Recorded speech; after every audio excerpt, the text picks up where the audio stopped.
नमस्कार, मैं हूं रंजीत सिंह और आप देख रहे हैं अब तक सच न्यूज़। आज हमारे साथ जो शख्सियत मौजूद है वो जम्मू कश्मीर यूथ कांग्रेस के प्रेसिडेंट हैं उदय भानु चिब जी।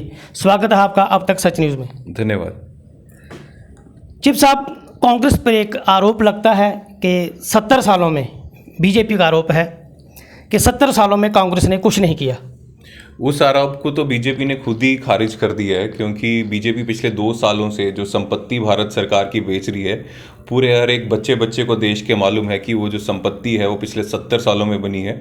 और पिछले 70 सालों में से ज़्यादा किसकी सरकार थी सबको मालूम है। तो जो चीज़ें बनाई गई, चाहे आज हम स्पेस जो सैटेलाइट्स हैं वो बना रहे हैं, गाड़ियां बना रहे हैं। जब आज़ाद हुए तो एक तिल्ली तक, एक सुई तक नहीं बनती थी। अगर कंपेयर करें, पाकिस्तान और भारत एक साथ आज़ाद हुए थे और हिंदुस्तान तरक्कियों को, बुलंदियों को छू रहा है। वो यही है क्योंकि 70 साल में जो विज़न था वो कांग्रेस पार्टी का था, भारत के लोगों का था, और वो एक साथ मिलकर, सब भारतीयों ने मिलकर आज देश को यहाँ बनाया। और मैं साथ साथ ये भी बोलना चाहूँगा, जब बीजेपी बोलती है 70 साल में कुछ नहीं हुआ, वो कांग्रेस को टारगेट करने की कोशिश में तो करती है, लेकिन बीजेपी भूल जाती है कि वो साथ ही साथ जितने भी हज़ारों करोड़ों भारतीय थे जिन्होंने अपनी खून पसीना और जान दिया भारत देश के लिए, आप उनका अपमान भी कर रहे हो राजनीति के पीछे। उन इंजीनियर्स का, उन आर्मी के लोगों का, उन साइंटिस्ट का जिन्होंने मिसाइल्स बनाई, जिन्होंने भाखड़ा डैम बनाए, आप उनकी भी बेइज्जती कर रहे हो। आप सब भारतीयों की बेइज्जती कर रहे हो कि 70 साल में कुछ नहीं हुआ। 70 साल में इतना कुछ हो गया है कि इतनी महंगी, कम से कम 50 लाख करोड़ की चीजें आप अपने जो दोस्त हैं अडानी अंबानी 5 लाख में उनको बेच दिया। तो जो चीज आप बेच रहे हो वो इनकी बीजेपी के काम पे नहीं, वो पिछले 70 साल में ही बने थे, जिनको बेच के उन्होंने खुद साबित कर दिया कि पिछले 70 सालों में क्या क्या हुआ। चिब साहब, जैसे देखा गया है कि आने वाले जो विधानसभा के चुनाव हैं, विधानसभा के चुनाव कांग्रेस कैसे लड़ेगी? क्योंकि कांग्रेस के अंदर की जो लड़ाई है, कांग्रेस को वो अंदर की लड़ाई लड़नी पड़ रही है। बिल्कुल अंदर की लड़ाई नहीं है। कांग्रेस एकजुट है। बिल्कुल कांग्रेस एकजुट है। हमारी लीडरशिप के आगे जो उनका हुक्म हो वहाँ पे हम काम कर रहे हैं। हर एक कार्यकर्ता ज़मीन में है, रोज़ हम काम कर रहे हैं। और आज से नहीं, पिछले 5-6 सालों से ऑपोजिशन का काम मैं समझता हूं अगर किसी ने किया है तो वो कांग्रेस पार्टी ने किया है। पिछले 5-6 सालों में हर जगह सबसे ज़्यादा मीटिंग्स, पब्लिक गैदरिंग्स अगर किसी पार्टी की हुई है तो वो कांग्रेस की हुई हैं। और कांग्रेस बिल्कुल बटी हुई नहीं है। हम एक साथ चुनाव लड़ रहे हैं, सारी लीडरशिप एक साथ है, और आने वाले समय में आपको पता चल जाएगा। और इतनी मेहनत तो आने वाले समय में हम करेंगे ही, लेकिन लोग भी, जम्मू के लोग, कश्मीर के लोग भी देख रहे हैं कि पिछले 3 साल जब हमारी स्टेट को यूटी बना दिया गया, जम्मू कश्मीर के लोगों के लिए लड़ाई कौन लड़ रहा था? वो यूथ कांग्रेस थी। जब हमने बोला कि हम जो नौकरियां हैं जम्मू कश्मीर के युवाओं की, उसमें गवर्नमेंट जॉब्स में 100% उनको रिजर्वेशन दी जाए, हमारी जो ज़मीनें हैं उनकी सुरक्षा की जाए, जो जितने भी जो हमारे डेली वेजर्स हैं उनकी जॉब जो है वो परमानेंट की जाए। हर एक लड़ाई कांग्रेस ने लड़ी है, हर एक मुद्दे पर सड़क में रही है। आने वाले दिनों में जम्मू कश्मीर की किसकी सरकार हो सकती है? कांग्रेस सरकार में ज़रूर रहेगी। हम चाहते हैं मेजॉरिटी में आए, और हमारा मानना है कि अगर हम पूरे अच्छे से काम करेंगे और अच्छे से वो करेंगे तो बहुमत हम अपने बलबूते में पाएंगे।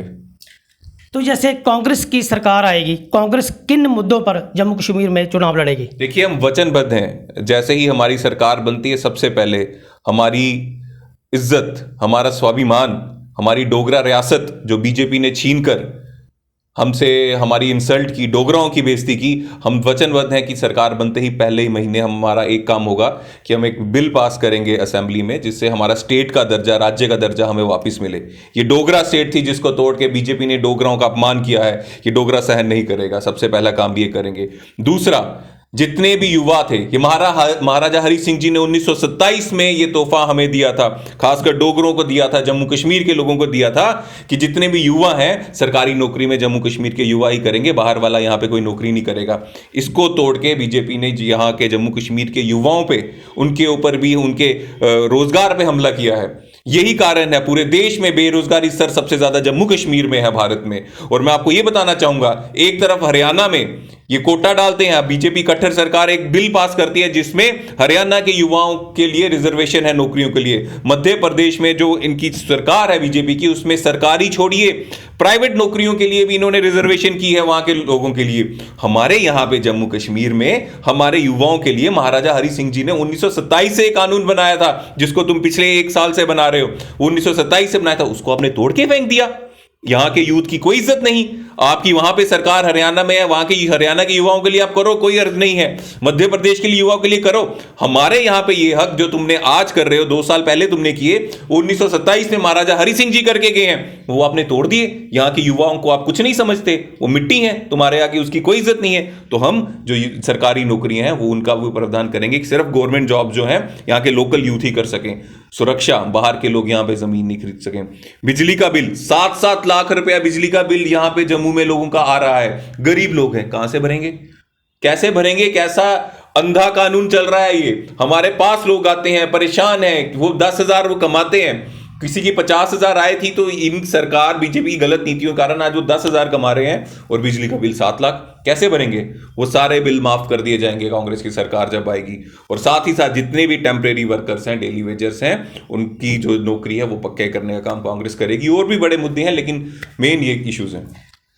तो उदयभानु चिब जी, हमने देखा है कि कश्मीर में सिलेक्टिव किलिंग्स हो रही हैं, उनके बारे में आपका क्या कहना है? बहुत दुर्भाग्यपूर्ण है। कश्मीर में सिलेक्टिव किलिंग्स हो रही हैं, कश्मीरी पंडितों को मारा जा रहा है, वहाँ के लोकल मुस्लिम्स को मारा जा रहा है। मैं आपको बताना चाहूँगा, पिछले साल ही कम से कम 30 से 40 लोग उनकी हत्या की गई है, सिविलियंस की हत्या की गई है। पहले ऐसा नहीं होता था। मैं ये नहीं कह रहा पहले ऐसा नहीं होता था, अटैक होता था हमारे डिफेंस फोर्सेस में, आर्मी में, सीआरपीएफ, जेकेपी में, जो कि बहुत दुर्भाग्यपूर्ण है। लेकिन अब इससे आगे बढ़कर वो सिविलियंस को भी मार रहे हैं, ये चिंता का विषय है और इस पे ध्यान देना पड़ेगा। ये नाकामयाबी है गवर्नमेंट की और गवर्नमेंट को इस पे कड़ा रुख अपनाना पड़ेगा, ताकि आगे से कोई भी मिलिटेंट ऑर्गेनाइजेशन है वो ये हिम्मत ना करे कि किसी सिविल को, बेकसूर को, निहत्थे आदमी की जान लेने की कोशिश करे। तो जैसे आने वाले दिनों में विधानसभा के चुनाव नज़दीक हैं, तो आप जनता से क्या अपील करना चाहेंगे? आप सिर्फ इतना देखिए, जम्मू कश्मीर के लोग सिर्फ इतना देखिए कि पिछले 4 साल से 5 साल से हम लोगों की लड़ाई कौन लड़ रहा था। बन टोल प्लाजा, चाहे सरोर टोल प्लाजा हो, कौन वहां था? बिजली का निजीकरण ना हो, ये लड़ाई हम 2 साल पहले से लड़ रहे हैं। नहीं तो कब की 2 साल पहले की बिजली बीजेपी वालों ने निजी कर दी होती और आज जो बिजली के रेट हैं वो 8 रुपये 9 रुपये भी यूनिट हो गए होते। लेकिन ये लड़ाई हम लड़ रहे हैं, यूथ कांग्रेस लड़ रही है, कांग्रेस लड़ रही है और आज से नहीं, काफ़ी देर से लड़ रही है। और हम वचनबद्ध हैं, जो बात हमने बोली कि सरकार बनते ही हम ये सब चीज़ें करेंगे, बिजली के बिल माफ़ हो जाएंगे और जो हमारा राज्य का दर्जा है वो वापस होगा और हर एक चीज़ हम करेंगे जिससे जो लोगों की डिमांड है। देखा जा रहा है यहाँ पे जो लोग बोल रहे हैं, चाहे स्टूडेंट्स हैं, स्टूडेंट्स परेशान हैं, टीचर्स परेशान हैं, सब परेशान है, लेकिन ये सरकार मानने को तैयार नहीं है। ये सरकार उस लोगों के लिए होती है क्योंकि लोग चुनते हैं।